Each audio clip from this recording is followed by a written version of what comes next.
In this video, I'm going to talk a little bit about the thinking mind and some of the aspects of it that I'm not sure a lot of people really recognize about it.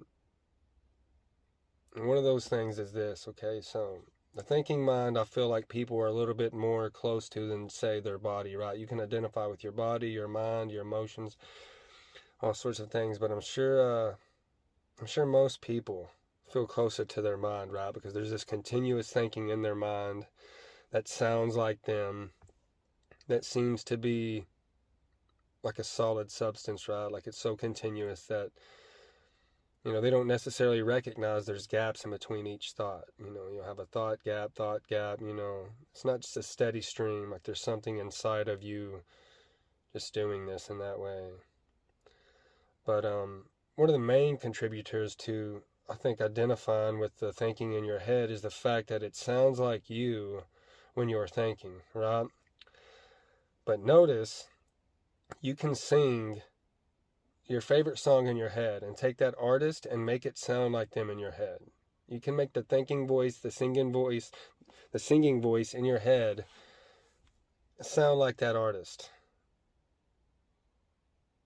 And your thinking mind that is going continuously all the time that you identify with, that sounds like you because you hear yourself talk all the time, and that's what you sound like. You identify with yourself. So now when you think, that thinking voice sounds like you. As trippy as that was. But right, that's what's happening. So you can recognize that the thinking voice in your mind only sounds like you because that's what you sound like and you're identifying with yourself. But you can change that. It can sound like, whatever you want it to. And all while keeping in mind that, like I said, it's not necessarily a steady stream of thinking. It's not something that's gapless, okay? And like I mentioned before, you can also notice that you can have a state of no mind where there is no thinking. And even though there is no thinking, you still are. You're still active, you're still observant, feeling and taking things, But I just think it's important to recognize that your thinking mind, even though it may sound like you in your head, is not you in that way, okay? You got to think about a lot of other aspects of this too, because say you were to get in an accident, right? And prior to this accident, you were like a pretty loyal person. You weren't a cheater when it came to games or stealing money. You were just a better person in that way, right? And then you get in this accident, you hit your head, and now your entire thought process is different. You're a liar, a cheater, you'll steal. Sometimes you can hit your head and not even remember who you are. You come back out of unconsciousness and you have no idea who you were or who you are. It's like starting over. I guess my point is there's just not necessarily a specific self anywhere in that, whether it's your thinking mind, the thought process, and even the egotistic traits that you identify yourself with, like the good person that you were before and the shadow person you may be more so now, huh? Different video? No? Okay. But I thought that was something that was pretty trippy when I first started meditating and trying to watch my mind and reach that point of no mind. Not to mention that when you recognize that and then you're kind of in that presentness and you're around other people and you're watching them talk, that just gets trippy because you really recognize how, like I've said in some of my other videos,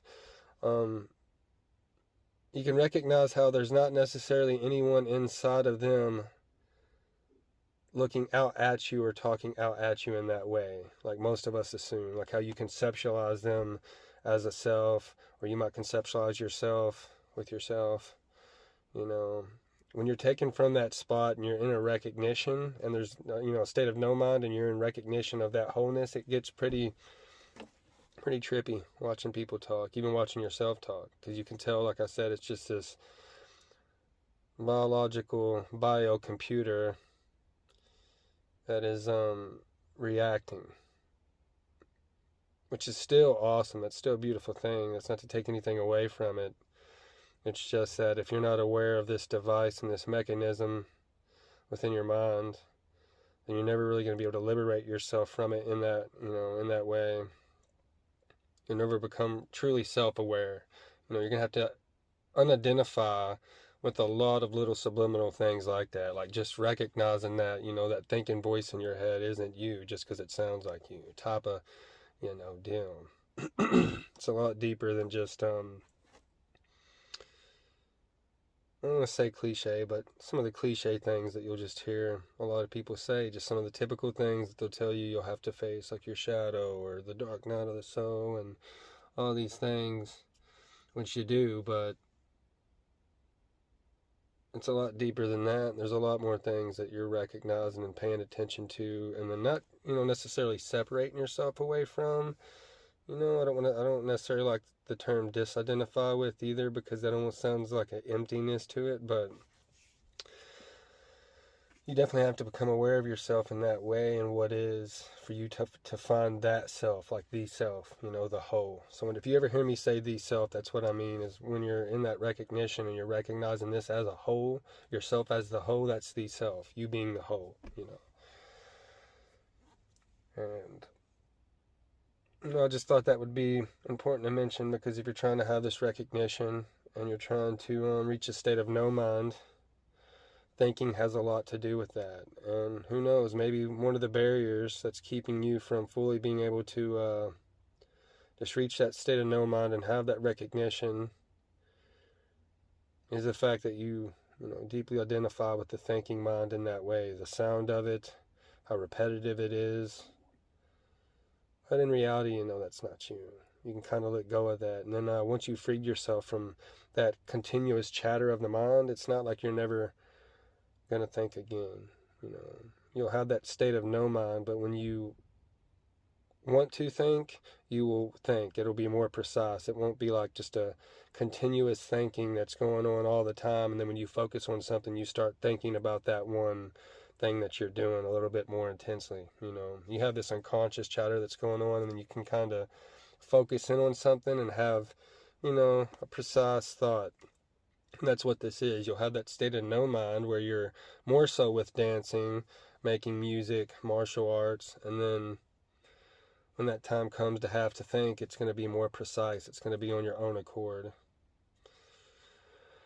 This isn't to say that the voice that you think with, you have to stop making sound like yourself. It's not what I'm saying at all. I just think it is important to recognize that that is not you.